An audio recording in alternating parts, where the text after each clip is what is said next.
This is Cruise Radio. I cruise a lot, and I always sail with travel insurance. You should, too. Get a free quote today at tripinsurance.com. Here we go.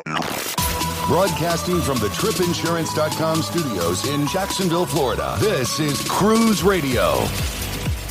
Hey, how's it going? My name is Doug Parker. Thank you so much for checking out this episode of Cruise Radio. Very happy to have you here, my friend.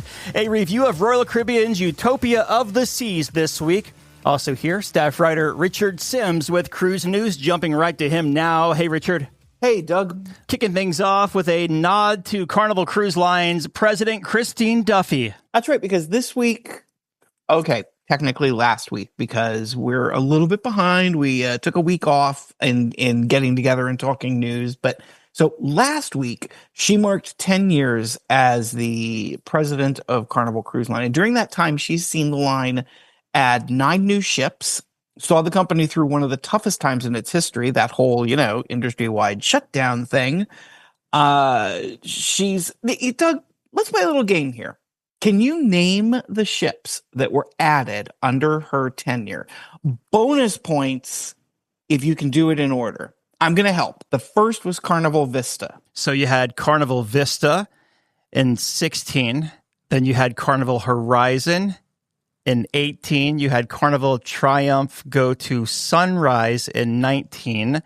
You had Mardi Gras in 20. I'm going to stop you. You've missed one. I'm just going to keep rolling, though. We had Mardi Gras in 20. We had Radiance in 21, December of 21. 22, we had Celebration. We also had Luminosa. And then we had Venezia in 23, Jubilee in 23. And Firenze, and I'm sure I missed one. 1, 2, 3, You missed 4, one, 5, and it's 6, ironic 7, 8, because 9, 10. it's one that a couple weeks ago on the show, we were talking about this ship and how it really kind of rolled out with no fanfare. It never really became one that we talk about very often, the Panorama. That's right, yes.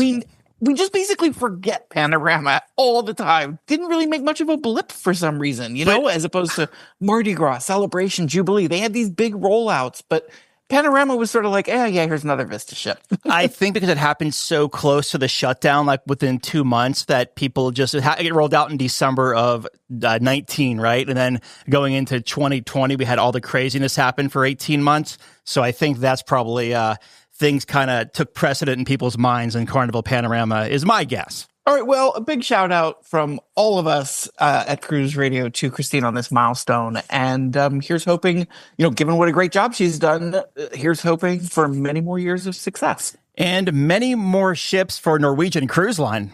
We kind of sort of knew this was coming as a letter of intent had been issued between Norwegian and Fincantieri Shipyard.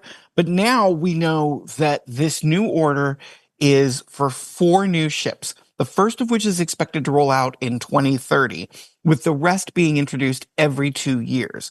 These are the largest ships ever ordered by Norwegian, with each carrying around 5,100, having 5,100 berths and sailing with around 8,300 people, including crew.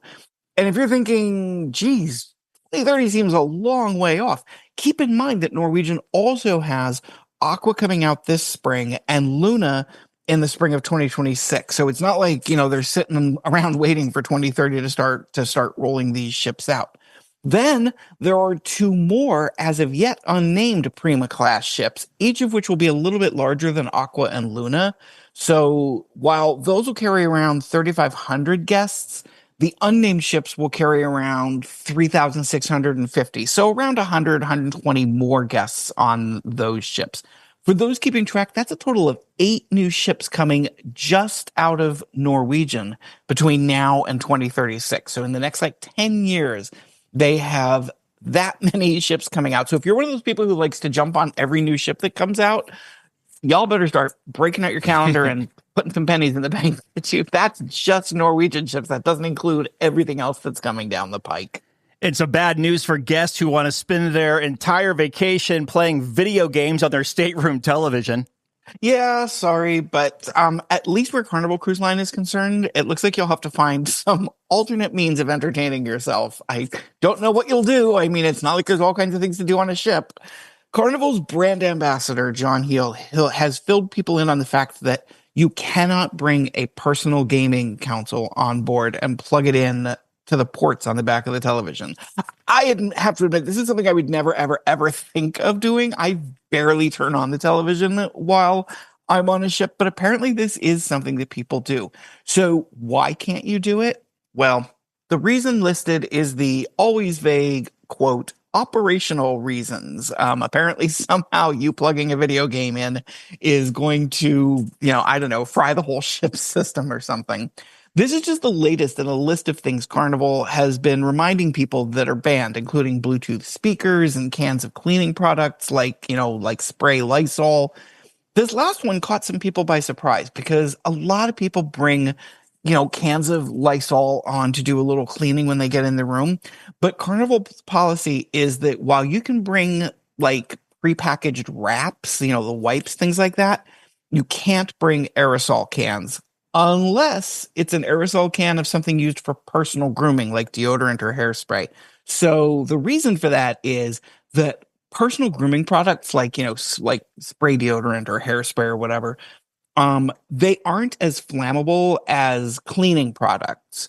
So, they worry that, a cleaning product could, I don't know, explode and catch fire and start a fire or whatever. So as always, make sure that when you're packing, or really before you start packing, you check the list of banned items, because no matter what line you're sailing on, there are going to be things that they don't allow.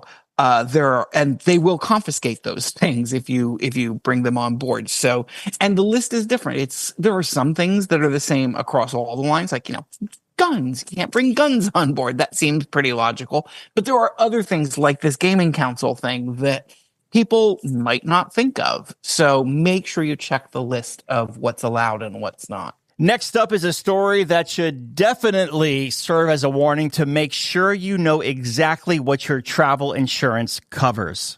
We talk all the time about the importance of travel insurance. I personally have an annual policy that just automatically renews every year. It covers all my trips.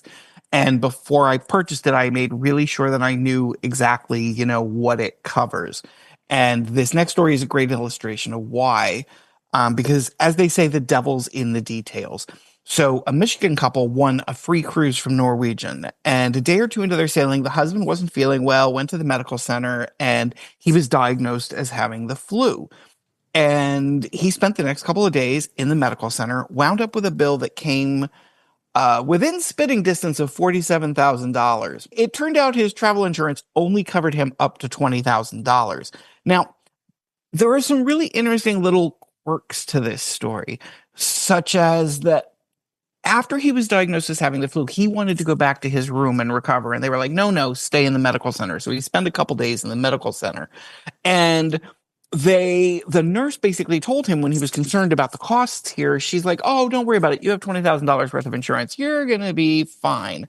And that was true. He did have $20,000 worth of travel insurance, but the bill was $47,000. So that still left them with over $20,000, which was not covered. He also, as happens, a lot of people don't realize this, but before you put in a claim with your travel insurance, you usually have to put in a claim with your primary insurance. Which he did because they had primary insurance that covered, healthcare and stuff. But their primary health insurance did not cover any of it because it was in international waters, and their policy did not cover that. So the lesson here is that you need to not only have insurance, but know exactly what it covers. Know how much you have in medical. Know if you get airlifted off a ship, that's going to cost you like $25,000. And so you want to make sure that your policy has something in it that covers that. The other thing to remember, and this is, the best way to avoid this kind of bill, just, don't get sick. Not on a ship anyway, because it'll cost you a fortune. Speaking of getting sick, it sounds like a whole lot of people are doing that at sea these days. Yeah, our old friend neurovirus strikes again. Last week, it was Radiance of the Sea. They saw about 90 people falling ill during a sailing. And this week, it's the Holland America Rotterdam. They've reported about 120 people falling ill with neuro or some other form of gastrointestinal illness. A spokesperson for Holland America reported that the majority of cases are mild and were quickly resolved. Of course, that's kind of what you would expect the spokesperson to say. They're not generally going to come out and say, oh yeah, like 17 people died. Not that 17 people did. Nobody got seriously ill, but it's just whenever you hear that this statement is coming from a spokesperson, they're going to put the best possible spin on it. I think it's, but Doug, I think that this particular news story leads naturally into our question of the week, if I'm not mistaken. Yeah, Shannon in Roanoke, and of course, if you have a question, Doug at cruiseradio.net. Shannon says, you guys talk a lot about norovirus. I'm wondering if either of you have ever had it. I definitely have. I had it once. I had it really bad. It was a spokesperson would probably say that it was mild, but speaking for myself, it was horrendous. I had it at the exact same time as my best friend, and we were we had so much coming out of our bodies, out of every possible orifice, that we basically were like, there's nothing left. This is my organ coming out. But here's the interesting thing. The one and only time I got norovirus, it was not cruise related. In fact, I had never set foot on a cruise ship at that point. It was in my I have like a pre-cruise life and a post-cruise life. And this was in my pre-cruise life. So we got it. And just, keep in mind that while cruise ships are basically what people think of when they think of norovirus, thanks largely to screaming headlines on mainstream media stories, it's really important to note that according to the CDC, 1%, that's 1% of norovirus cases happen on cruise ships. The 99% of them happen on land. So, that's really, really, really important to keep in mind. Yes, you're going to hear about it on a cruise ship, but that's because of the reporting standards, which we've talked about a million times. Doug, have you ever had it? We were doing something with the radio station at the Amelia Island Resort here just north of Jacksonville, and I picked it up there at a seafood restaurant. And then I did get it on a cruise once back in 2013, my very first transatlantic cruise from Barcelona to New Orleans. I picked it up, and both times, not fun at all. It's sort of interesting. Most people, when they take transatlantic, they worry that they're going to get seasick from so many days at sea. Mm-hmm. So you avoided seasick only to get norovirus. That's a typical Doug Parker story. This is my question, though. With noro, is it airborne or is it touching? Is it putting your fingers? Like, for instance, right? I'm a nail biter, and I try not to be, but I am. And so, could I have gone to the buffet using the tongs and whatever, and then biting my nails later after my meal, and could have gotten it that way, or is it? Well, that's the kind of tricky thing about neuro is you can get neuro from direct contact. Like if somebody has it and you touch them, or even let's say your kid has it and you touch their toys, you can get it from that. But you can also get it from contaminated food or water. So if a food handler has neuro and they, let's say they accidentally, sneeze on the, sneeze on the cheese tray or whatever, you can get it from there as well. So it's actually kind of ridiculously easy to get. And most cases are pretty mild. I mean, I think you and I both have had very severe cases, but in a lot of cases, and remember, the way that they track this, as far as cruise ships are concerned, is the number of people who basically report feeling ill to the medical center, which means there could be more cases on board. But those people are just like, oh, well, I'm just going to stay in my cabin and, get sick for the next day. So it is kind of really easy to get, which is why on land it is so common.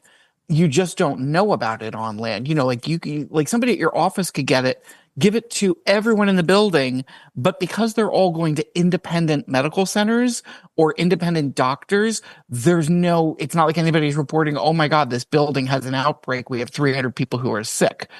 But with a cruise ship, because everybody is going to the same medical facility, that is, that once it reaches the required percentage, then the cruise ship reports it to the CDC. And once it's reported to the CDC, the media gets a hold of it and reports on it. So that's why you almost never hear about cases on land, but you always hear about cases at sea. Staff writer Richard Sims, we'll talk to you next week. Thank you. Glad to be here. The world is constantly changing. Your place for news is still the same. Online and on demand at cruiseradio.net. A big question we get at Cruise Radio is, how do I know if I need trip insurance? Simple answer. If you're getting on a plane, taking a road trip, or getting on a cruise ship, you need to have travel insurance. Hey, it's Doug Parker from my friends at tripinsurance.com. Not only does tripinsurance.com protect your vacation investment, but it also gives you peace of mind in case anything were to go wrong on your trip. How do they do it? They offer 3 different types of trip insurance policies. Good, better, and best. One policy for every vacation budget. But it doesn't just stop there. They're up to 40% lower when you shop around on other comparison sites. Plus, tripinsurance.com offers 24-hour customer support before, during, and after your trip, online claims assistance, and travel alerts to let you know what's going on at your destination. But find out for yourself. Check out tripinsurance.com. Have a tip or a lead on a news story? Let us know. Email tips@cruiseradio.net. Nicholas just returned from a 3-night cruise aboard Royal Caribbean's Utopia of the Seas, based in Port Canaveral. Went over to Nassau, and perfect day. He joins us on the line. How you doing, my friend? Good. How are you, sir? Good, bud. Excited to talk to you about Utopia of the Seas. Of course, you're over in the Tallahassee, Florida area. What made you want to take this 3-nighter from Port Canaveral? Yeah, I mean, we love cruising. We typically try to go 4 to 5 times a year. We were actually supposed to do the same itinerary and ship back in September, but had to cancel a couple days prior to departure because of Hurricane Helene. Mm-hmm. So once all hurricane season passed and we had a holiday coming up, we decided to jump on it. Cruising multiple times a year, then, do you do it based on loyalty or the best price out there, and it doesn't matter, the cruise line?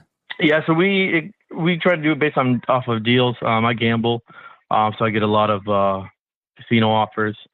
I mean, I've been on a lot of cruise lines: Royal Caribbean, Princess, Gotcha. Carnival, Celebrity.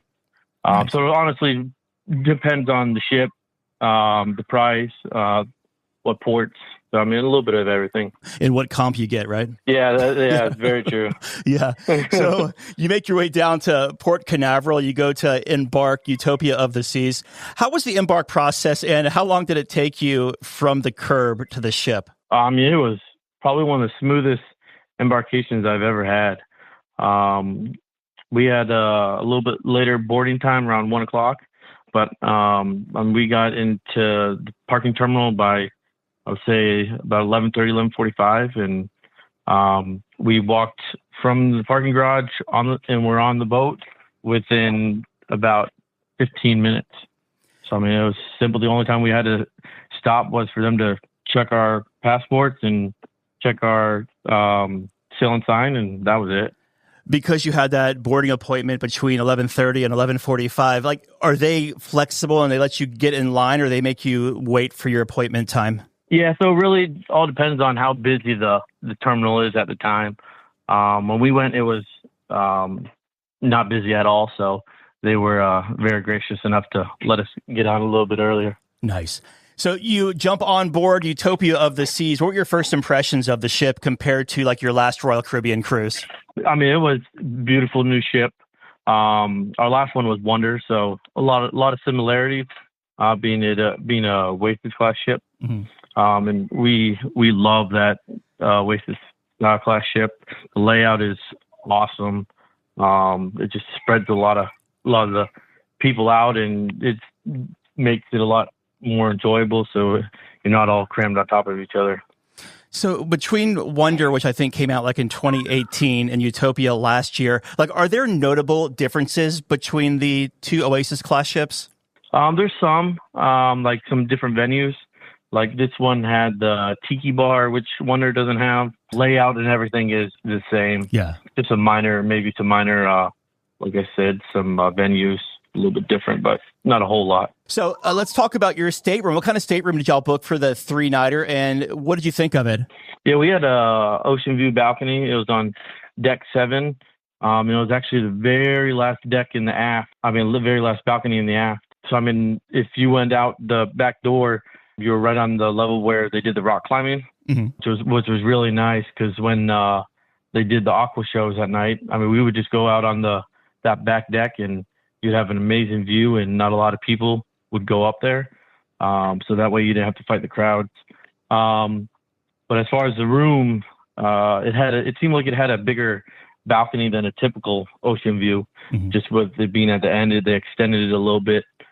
But I mean, very nice, beautiful, a lot of storage. I love the fully enclosed shower versus the curtains. I mean, it had your standard bed and then the couch. And like I said, it was a very nice room, plenty of outlets and very updated. It was really nice. Just to make sure I'm tracking with you here, was your balcony actually looking at the Aqua Theater, or was there like at the end of your hall a little, a viewing area outside of a door? Yeah, so there was end of the hallway. There was a little viewing area. Okay. We did because on those ships, the ones at the very back are the Aqua suites, and those are normally they start on deck 8 and go up. Makes sense. So let's talk about the dining on board Utopia of the Seas. We'll start at the Windjammer, the buffet for Utopia, and we'll go out from there. So how was the Windjammer, and did it ever feel too crowded? Yeah. So we went there on embarkation day because we heard that they were serving lobster tail and mussels and a bunch of other seafood on the very first day. So we wanted to go see that and try it out. It had the same layout, like I said, as the Wonder. It felt, I mean, kind of tight. There was a lot of people on each other. I don't know if it's just because of the layout, but the way they have it, as when you go into the Windjammer, they have 2 sides, and then it wraps around the back too. But the back part is just seating. But even with 2 sides, only certain times would one side be open. Versus having both open. They did have both open on embarkation day, probably because they knew there was going to be a lot more people. But I mean, I think it would be a lot better if they had both open going all the time instead of just only being limited to one side. Yeah. I think that would ease a lot of the congestion. If that was a little too crowded for you, are there any places to grab food by the pool? Yeah, they have this new, this is a new venue as well. They have a little, almost like a, what's it called, a food truck. And it has little grab and go stuff like you would get at a gas station, like those tornadoes and little sandwiches and stuff.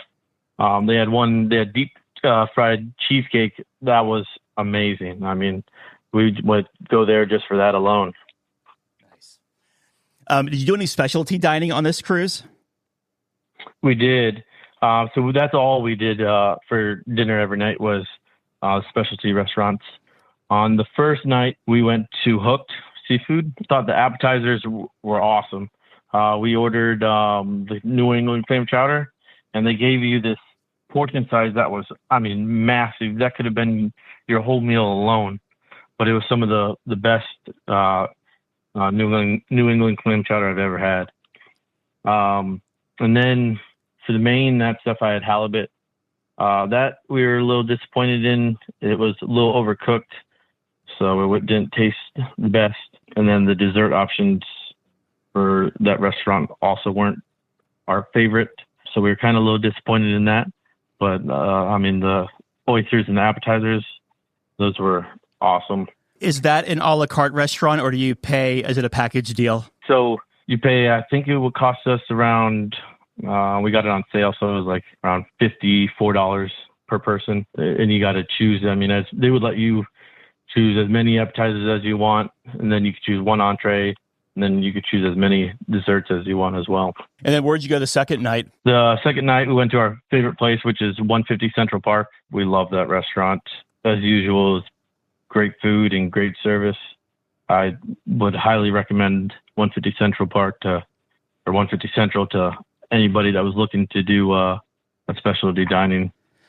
How does 150 Central differ from Chops? Because I maybe I'm just not remembering it correctly, because I did it on Allure and I had a steak in 150 Central. Is it also a steakhouse, or how would you explain 150 Central? It's not a steakhouse. They do have steak on the menu, but it's more of it's hard to explain. They have unique upscale food choices. So it's not your typical appetizers and entrees that you would see at a mom and pop or a normal restaurant. It's more of an elevated kind of, I don't want to say bizarre, but it's not your normal, typical foods. But I mean, what they do is amazing. Totally different than you would see anywhere else. And then for night number 3, where did y'all go? For night number 3, we went to the Royal Railway. We got very lucky to be able to get in. We had it booked on our original cruise in September, so when we couldn't go, I was disappointed. And then when we booked this one, I was like, I sure hope we can get it. And we kept checking, and probably about 3 days out from sailing, somebody must have canceled because we finally had a reservation opened up, and we jumped on it as quick as possible. Before we get to the restaurant experience, the reservation system, you mentioned that it fills up pretty fast. So are you like, it goes on sale and you're hitting refresh and stalking the site, hoping you'll snag a reservation? Yeah, that's exactly right. You just gotta, and it's best to do it on the computer. Mm-hmm. A lot of people try to do it on the phone, but the phone app is sometimes hit or miss. So you got to really do it on the computer. And you just got to keep refreshing, because at first it would say that it was, we're stuffed, which means they didn't have any reservations. Mm-hmm. So you just got to keep checking back. And like I said, we got very lucky and one opened up. I'm trying to picture the atmosphere here. Is it like you're riding that train at Universal, Hogwarts Express, where there's different animations outside of the window, so it's more of like an immersive experience? Yeah, that's exactly right. You're sitting in a train car, and they have screens that do like projections of authentic, like if you were going in the Wild West or different train like that. And I mean, it looks, as real as can be. That sounds like a neat experience. What kind of food did you have, and what was on the menu to choose from? So when you first are waiting to get on board, they hand you this drink for everybody. And it's a moonshine drink that you can try out and everything before you get on. And then they escort you onto the train, and you sit down. And for appetizers, they have a bunch of things. But I got what's called Darton beans. It is baked beans. It had bacon in it, bread with it to dip it in. I mean, it was really good. For the main course, they have grout, which is what I had, which was very good. They had like a stuffed chicken. They had a couple vegetarian plates. And then for dessert, they have a couple different options. They have like this a cigar shaped, and it was all chocolate. And then it had some ice cream with it as well. And I mean, it was some of the best food I've ever had. The price of this per person, what does it set you back? It's $119.99 per person right now for adult. And did you think the value was there for that? Yeah, I thought it was great. While you're eating and everything, they do a performance or a show. It was really unique. They involve everybody in the train into this experience. And I don't want to give too much away, because you want to experience it for yourself. But I mean, it's very immersive, and it's awesome how they involve everybody on the train into it and try to make it enjoyable as possible.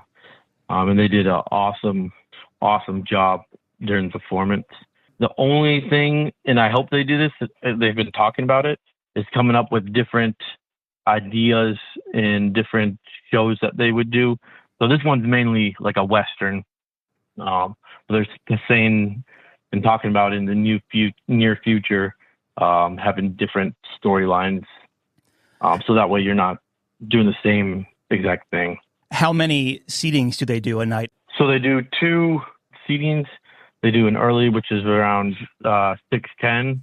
And the whole thing lasts 2 hours, and it lasts full 2 hours.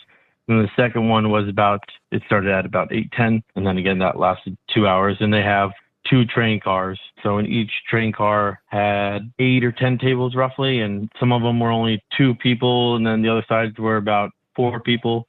So I mean, roughly, I don't know the number off the top of my head, but roughly held about 20 people per train. So I know you didn't go to the main dining room for dinner at all because of the 3 specialty restaurants, but did you dine in there like for breakfast or lunch any day? We found the Park Cafe in Central Park.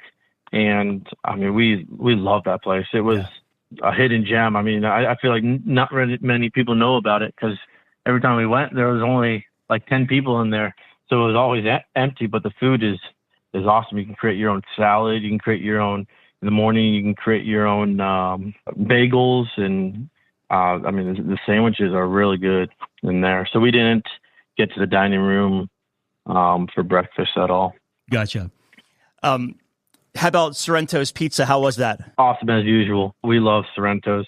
Probably one of our favorite pizzas. I know normally we bring our kids, and I mean, we have to go to that place every single night before bedtime.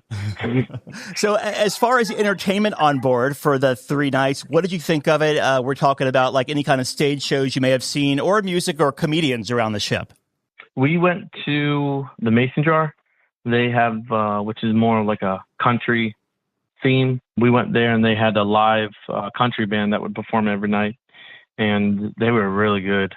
So we sat there, enjoyed some drinks, and listened to some country music for a little bit. And then we also went to the Aqua Show. This was probably the best Aqua Show on all the Oasis classes that we have been on. I mean, it was phenomenal. We actually saw the whole Aqua Show on, I believe it was the second night, but on the third night they're out there practicing during the day, doing full run through. The new crew must have been coming on, and we just sat there and watched them during the day doing the practices. Like I said, I mean, I would highly recommend. You cannot miss that Aqua Show on Utopia. Since you were back there watching them, is it just one show performed for the voyage, or do they have a couple different shows that they do?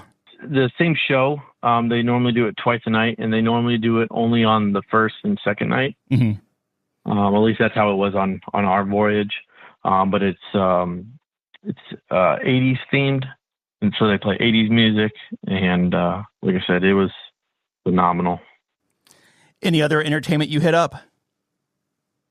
No, we didn't really get to any other. We're not really a big production show people. Mm-hmm. I've gone to them before and just really wasn't too thrilled about them, so we kind of avoid that. We go to the casino quite a bit, like I said. Yeah. So it's either the Aqua Show and the casino.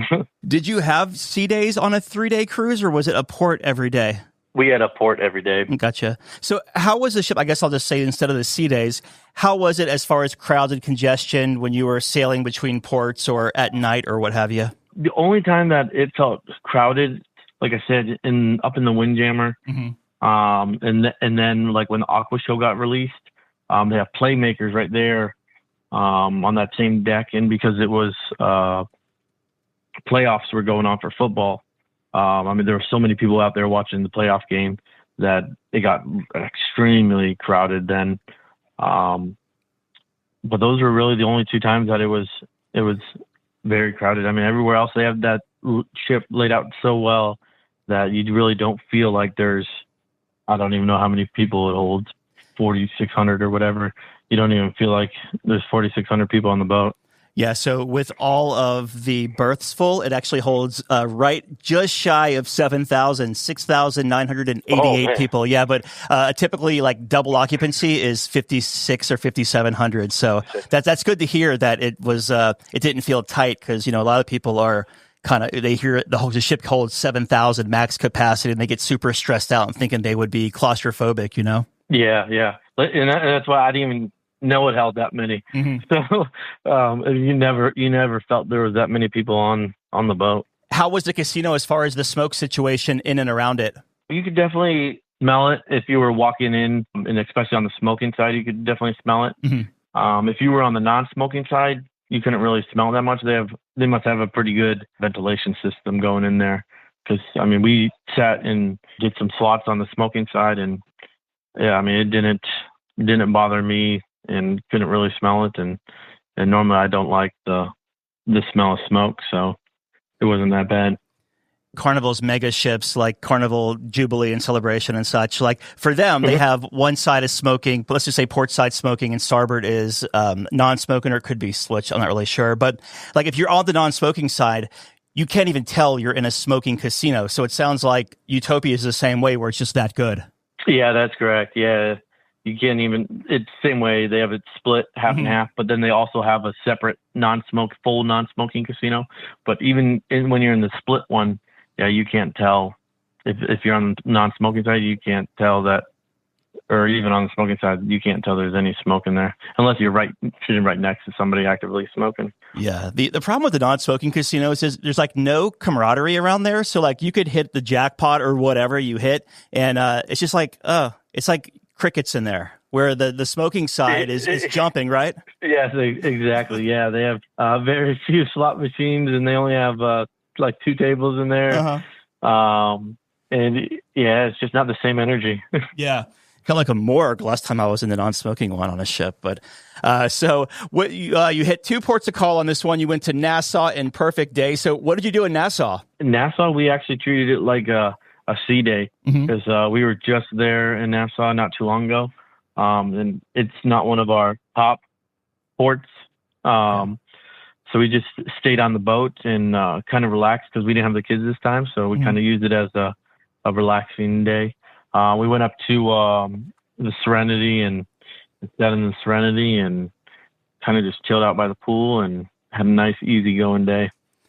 How empty was the ship on the Nassau day? Like, could you tell that a lot of people did get off the ship? Surprisingly, I thought it would have been a little bit more empty, but I guess a lot of people must have had the same idea as us. Because it seemed like a lot of people decided to stay on in Nassau. Yeah, gotcha. And then Perfect Day, how was your day there? I mean, we love Perfect Day. It's probably the best private beach out of any of the cruise lines. When we got off there, we normally go to the adults only, the Hideaway. This time we opted to try something else and see a little bit more of the island. So we just decided to go to the Oasis Lagoon, which is the main pool. So we got off there and went over there. The high was only 72 for the day. So when we went to go try to get in the water, we touched the water and that did not happen because the water was so cold. It must have been in the 60s. Not that many people got in the pool that day. The only downfall is after feeling the water, I wish we would have done the Hideaway because they have a heated pool over there. Were you the only ship in port there? No, we had Liberty of the Season port as well. Okay. But even with 2 ships in, it was busy, but it wasn't overly busy. Now, I have to ask you this other question only because we're 2-19 for the balloon being up when someone was there. So was the balloon going up that day? No, I've never seen it go up in the 3 times I've been there.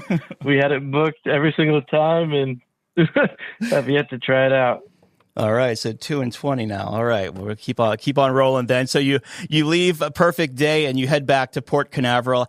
How was your debark process there? How smooth was it, and how long did it take to get off the ship and to your vehicle?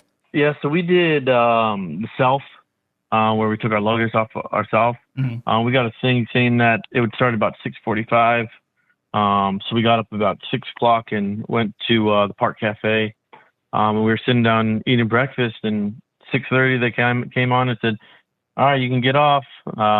So we finished up breakfast and got off, and we were in the car by 7 o'clock. Do you have any first? Very, very smooth. Nice. Do you have any first-time tips to offer anyone sailing Utopia of the Seas?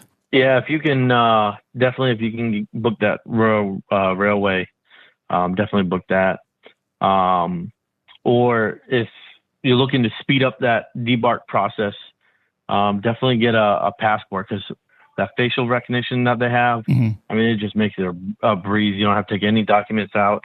They just scan your face and you keep going. You mentioned earlier when you were talking about booking the railway that to use the website over the app. Why is that? We've tried to use the app several times for pre-booking shows and pre-booking dinner reservations and stuff. And we've just had issues to where it would have a bug or a glitch or a lag, and it wouldn't let you do it on the app. But then when you went and tried on the computer, it lets you. So, I mean, especially for the railway, I would recommend going straight to the computer. So that way, if one is open, you don't miss your chance of missing it. What was the biggest highlight of this cruise for y'all? I would say it's a toss-up between the Royal Railway and the Aqua Show. Both of them were fantastic. Is the Aqua Show, did you find that, like, you mentioned you watched it from deck 7 there, but looking at a bird's eye view, looking down, did both shows get pretty crowded, or the ones that you went to at least? Yeah, it was packed. You had to be there at minimum 30 minutes early. Otherwise you weren't getting a seat. You were standing up. In closing here, the final thoughts of Utopia of the Seas. Awesome ship, and I love that they decided to do a new big ship as 3 and 4 day sailings, because we try to do a couple of those a year. So if you can only get a couple of days off of work, I mean, it's definitely worth trying and worth doing. All right. Been talking with Nicholas about his 3-night cruise on Utopia of the Seas. Thanks so much for taking the time, my friend. Yes, sir. Thank you very much. All right, Dougie, let's see what we got for you, buddy. Cruise Radio is produced at the tripinsurance.com studios in Jacksonville, Florida. Get cruise news, ship reviews, and money-saving tips every Thursday on Cruise Radio. If you've enjoyed this episode, please subscribe to the show. If you want to help spread the word, give Cruise Radio a 5-star review. Find Cruise Radio where you listen to your favorite podcast or online at cruiseradio.net. I'm your announcer,